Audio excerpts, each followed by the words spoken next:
Hello! Euh, bienvenue à Tout le monde s'en fout. Premier épisode, introduction. Piou, piou, piou! Oh, le podcast de fou, vous êtes même pas prêts. Ouais. Donc, Samy, c'est quoi Tout le monde s'en fout? Premièrement, non, attends. Premièrement, t'es qui? Moi, Qui es-tu, Samy? Samy Aiwani, je suis à l'université, je sais pas moi, c'est quoi la question, c'est bizarre. Non, Qui c'est suis-je? Ben, c'est bon. Bon, on va laisser ça pour l'instant et au fil des épisodes, ça va devenir l'intrigue qui est Samy. Bon. Oh, j'aime déjà un mystère. Moi, c'est Anna, donc ou Hannah, comme vous voulez. Donc, animatrice, je crois que c'est ça nos titres maintenant, de l'émission. Je suis assistante de recherche, j'essaie de survivre et that's about it. Moi aussi, je suis un mystère, j'imagine. Yo, restez connectés, man. Saison 3, ça va devenir fou. Ok. Ok, c'est quoi Tout le monde s'en fout, amis? Yo, tout le monde s'en fout, c'est une émission, on parle des choses qui fâchent avec le sourire. On est là, on veut parler de l'actualité un peu, mais amener une saveur, amener un angle différent. Pour moi, c'est à peu près ça qu'on veut faire. Là, justement, tout le monde s'en fout. Pourquoi on va aborder les sujets peut-être moins parlés, mais pas toujours nécessairement, comme aujourd'hui, vous allez voir. Petite exception. Sinon, il y a une deuxième partie, Anna, je sais pas si tu veux... Ouais, de discussions autour de la culture du rap hip-hop francophone. Donc, on va essayer de jumeler ces deux aspects-là, actualité / culture rap. Je crois que c'est ça, hein, Samy? Vous voyez déjà, on est des tarés. Hein. Les gens, ils sont...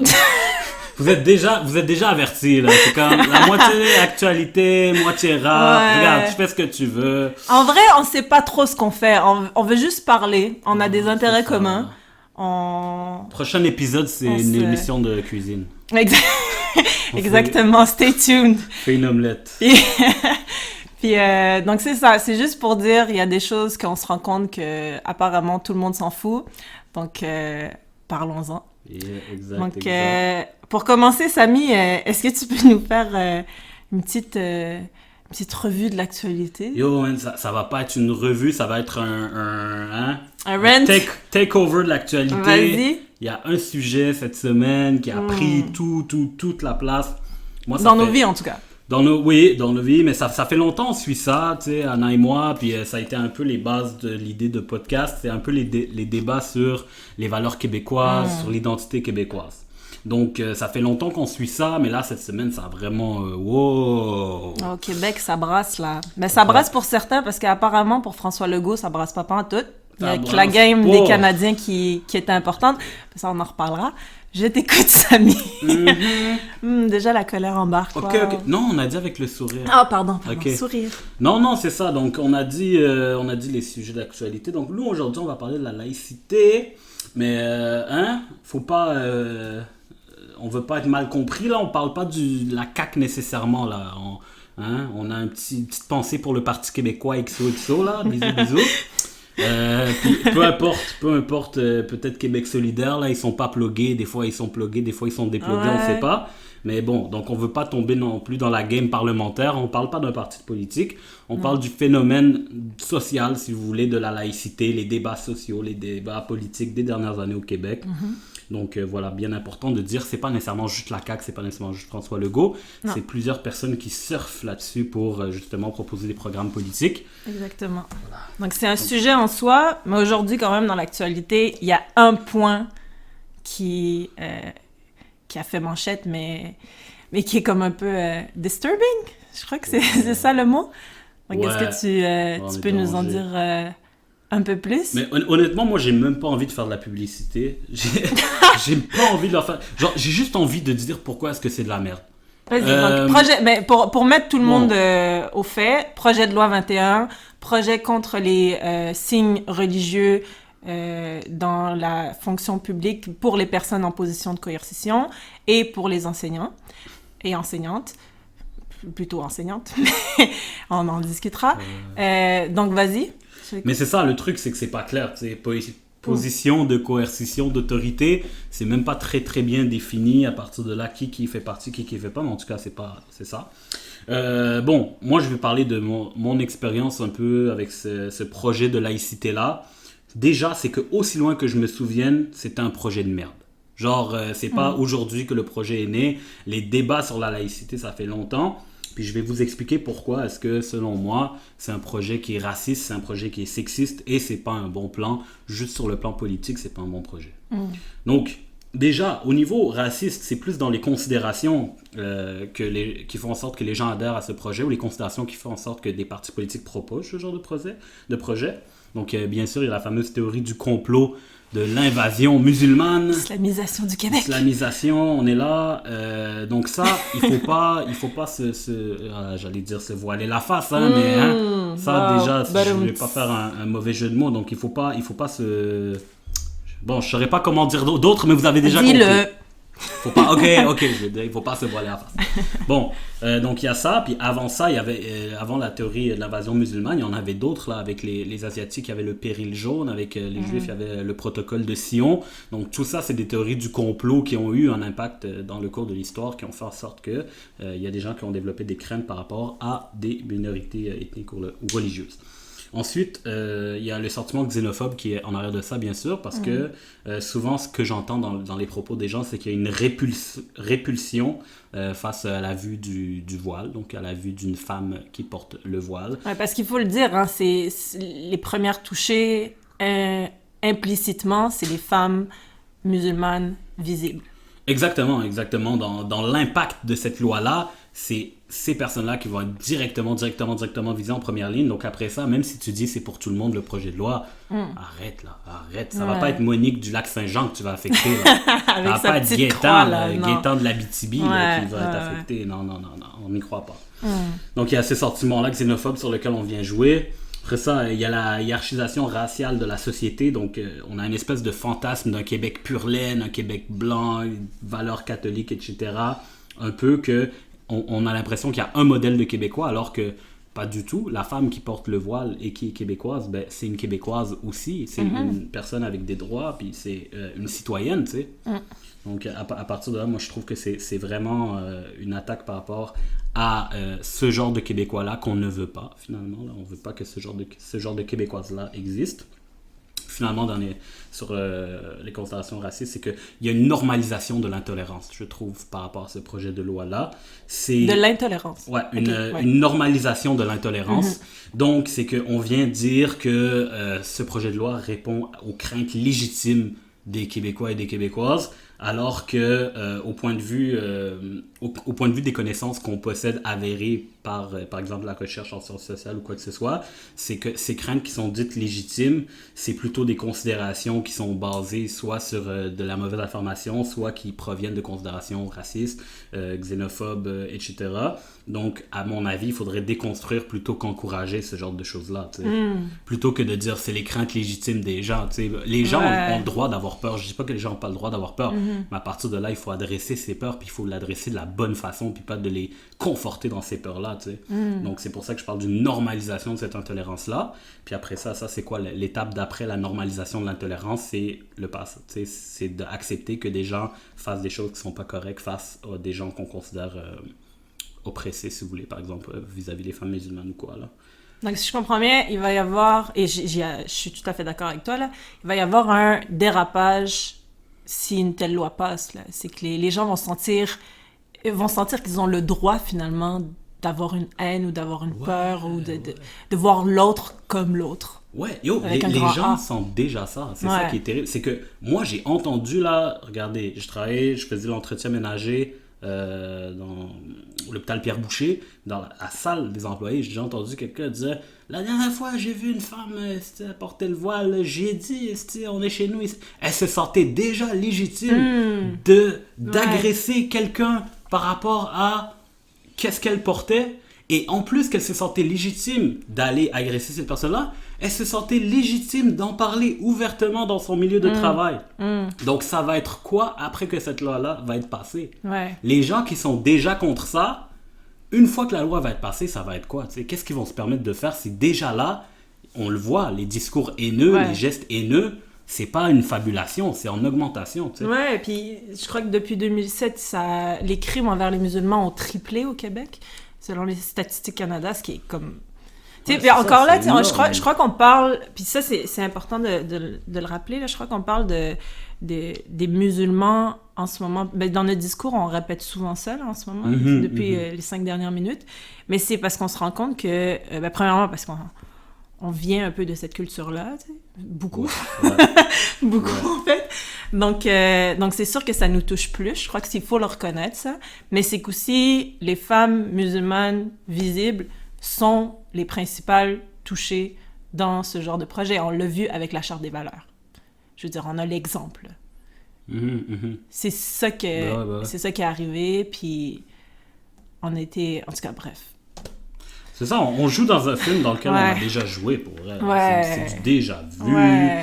Et honnêtement, là, j'ai l'impression que j'ai déjà beaucoup parlé de ça. Genre, pour vrai, j'ai le triple de ce que je viens de dire. Mais je sens que ça serait déjà abusé, là. Mais juste pour dire quelque chose aussi, c'est qu'on parle souvent de racisme par rapport à ce projet de loi-là. Mais il faut aussi rappeler que le sexisme en arrière de ça. Ouais. Parce que c'est ça l'élément le plus majeur, je trouve. Puis c'est pas une question de séparer, là, parce qu'il y a des gens, ils vont dire il faut avoir une approche intersectionnelle, donc il faut voir le racisme et le sexisme en même temps.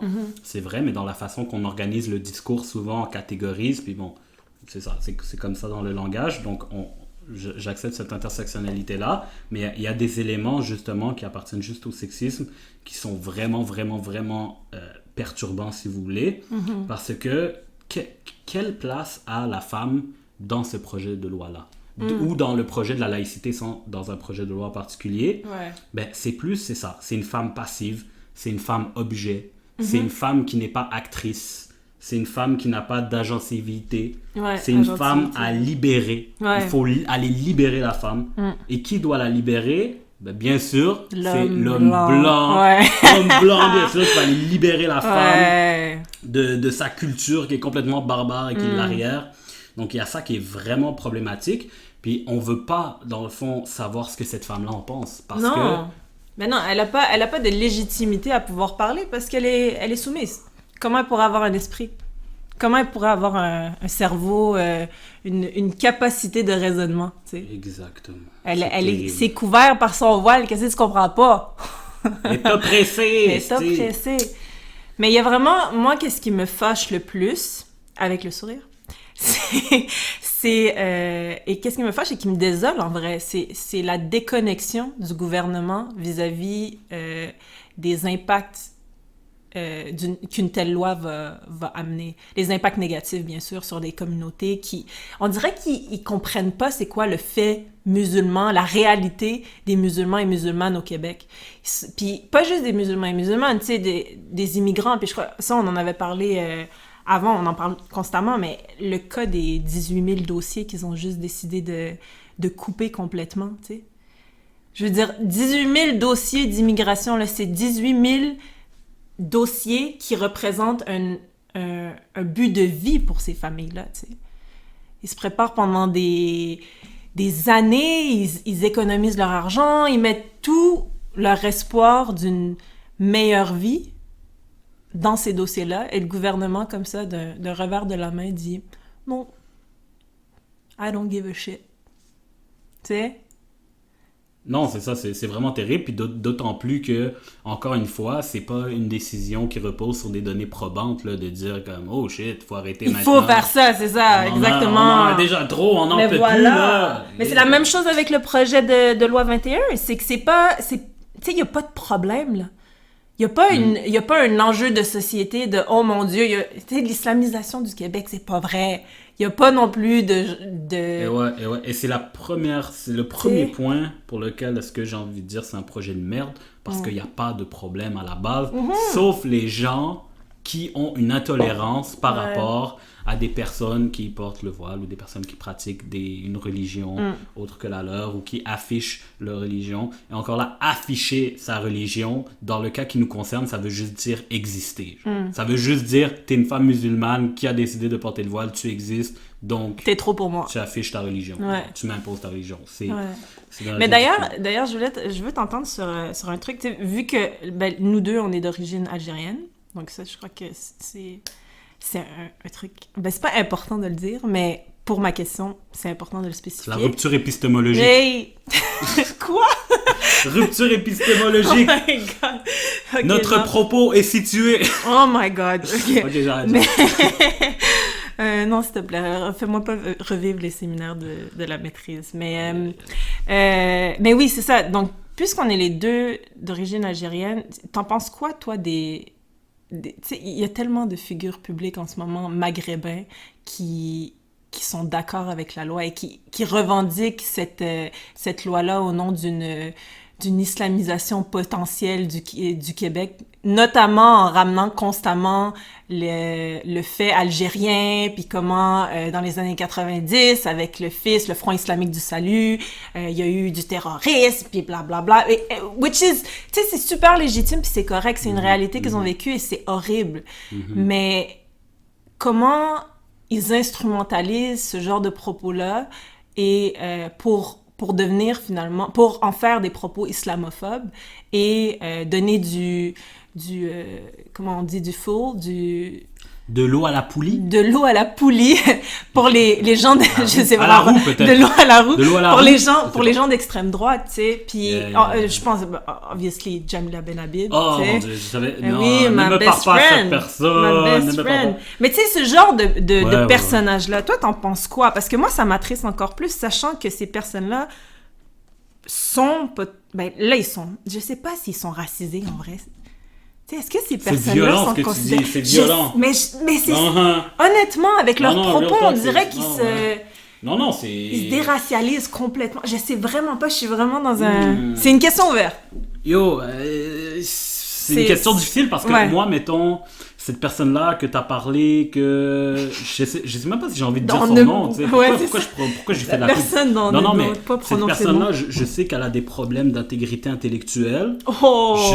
Je sais qu'elle s'est fait ramasser parce que après vérification de ses ouvrages, ses références étaient complètement biaisées. D'ailleurs, on la salue, hein?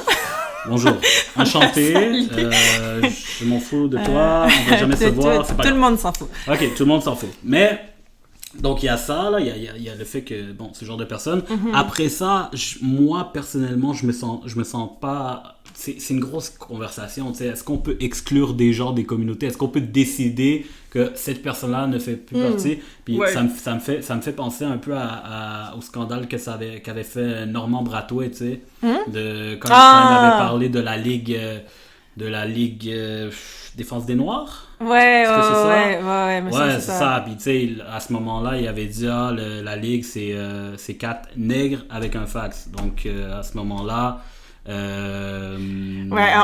d'ailleurs, on fait juste citer, là. On n'est pas en train c'est clair. C'est une citation. Non, c'était ça qu'il a dit clair, là. Il a dit... pour faire le show justement devant un public blanc, pour un auditoire blanc, puis là ça avait créé un scandale, Puis donc à ce moment-là, il y a des gens qui ont dit Normand, pour nous t'es pas un noir, Ben je pense que c'est la Ligue d'ailleurs qui avait répliqué ça. Puis moi je juge pas là, c'est ça, c'est correct aussi de dire ça, mais après leur impact demeure. C'est un gros débat. Tu sais, l'impact de leurs paroles demeure, c'est qu'eux ils prennent de la place dans l'espace public et ils sont finalement comme les puppets, tu sais comment on dit Comment on dit puppet en français, voyons? Les marionnettes. Les marionnettes, voilà. Pourquoi on rappelle que Google Translate. On rappelle que Anna est une francophone. Oui, je suis française. Mais je travaille en anglais, ok, pour ma défense. Donc des fois I'm lost in translation. Mais bref, c'est ça, c'est des marionnettes parfaites pour les gens d'extrême droite et pour les politiciens. Ben non, il y a une grosse...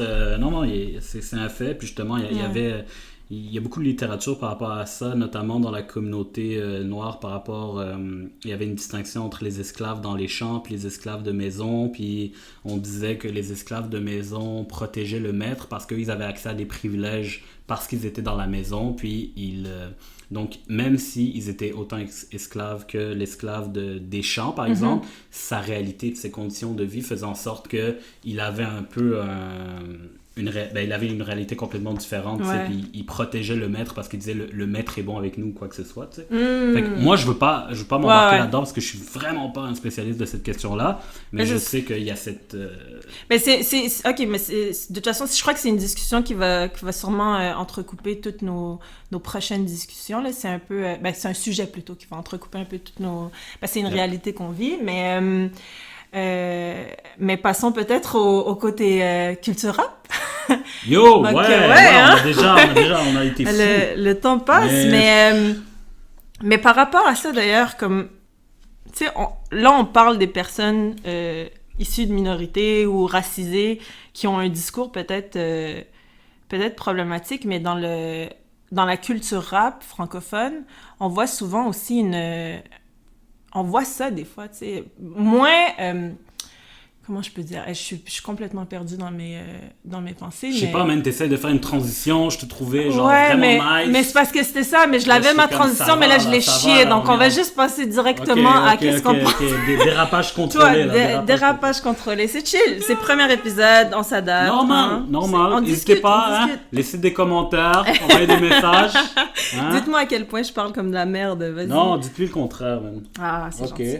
Mais donc c'est ça, pour la culture rap, pourquoi on veut aborder ce sujet-là? Parce que la culture rap est une culture politique.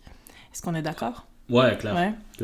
Donc on pourrait débuter avec peut-être tes inspirations ou pourquoi ça t'importe à toi. Pourquoi ça... moi le rap c'est simple, c'est que c'est quelque chose que j'ai écouté... C'est ma vie de G. C'est ma vie, man. Non, mais honnêtement, je pense clairement que ça peut faire que c'est quelque chose qui fait partie de mon identité, dans le sens que j'écoute du rap depuis que j'ai comme 11 ans, je sais pas trop, là, mais depuis vraiment longtemps. Puis probablement, en tout cas, ouais. Donc, ça fait très longtemps. Puis, j'ai appris beaucoup de choses à travers le rap parce que c'est lyrical, tu sais. Donc, les paroles sont très, très, très importantes. Puis, pour moi, ça a vraiment été, au début, le rap, c'était vraiment juste pour écouter le message. Donc, j'étais vraiment moins dans la rythmique, puis dans les tonalités, dans la sonorité plutôt.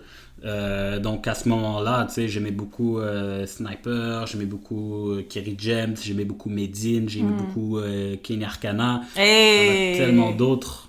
Kenny Arcana. Donc, ça a été super important pour moi d'entendre les discours de ces gens-là, puis de parler de choses que je n'apprenais pas à l'école.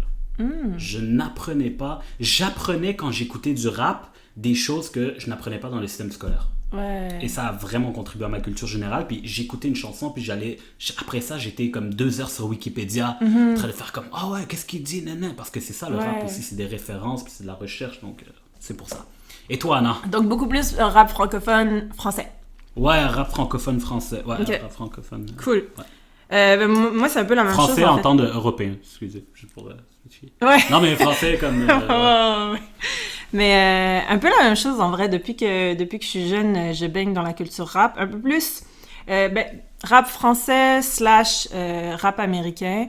Je me souviens, moi, quand j'avais 9 ans, ma grande sœur avait un radio-cassette et elle avait des cassettes de Tupac.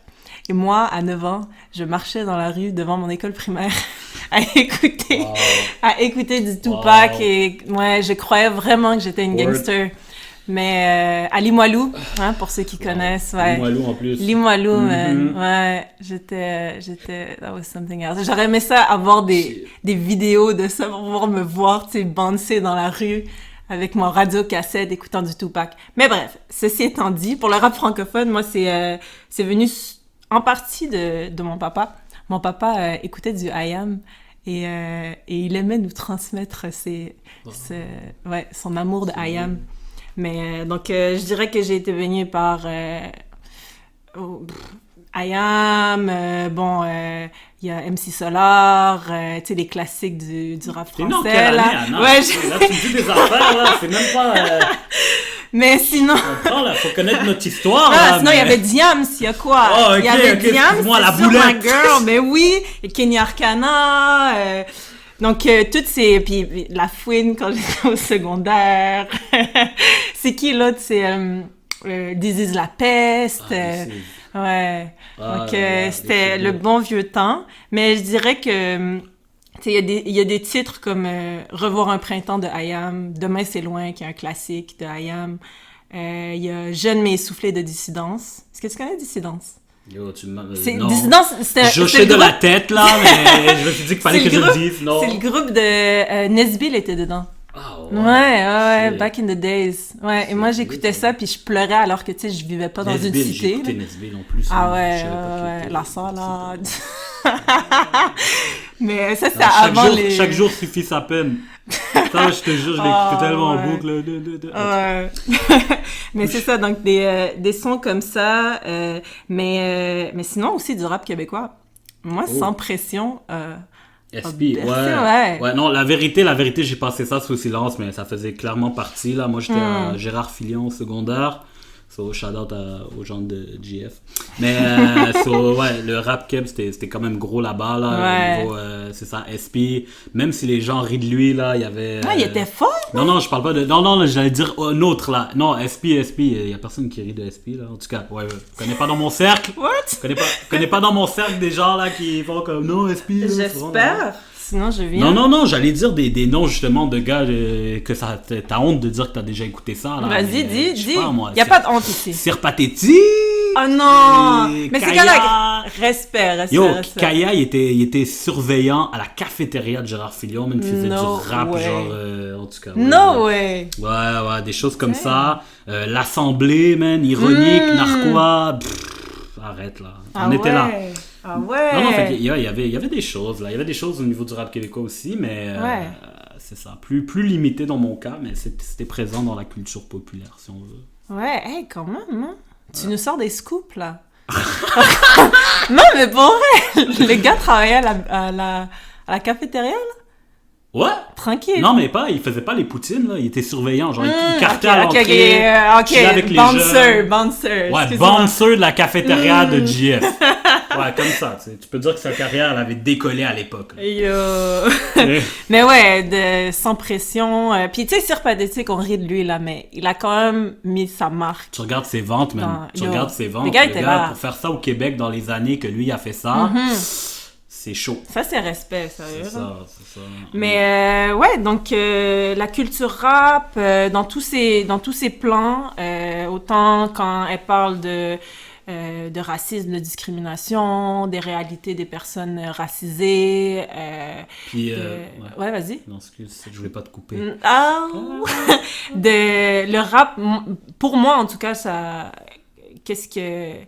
Qu'est-ce qui m'a vraiment aidé, si je peux dire, là, ça a l'air super thérapeutique, comment je le dis, là, mais quand j'étais plus jeune, c'était juste, tu vis des émotions en tant que personne avec diverses identités, puis tu sais pas trop comment les exprimer, puis pour moi, le rap francophone m'a donné comme une possibilité de juste laisser aller une certaine violence, tu sais, puis accepter de pas être uniforme, tu sais.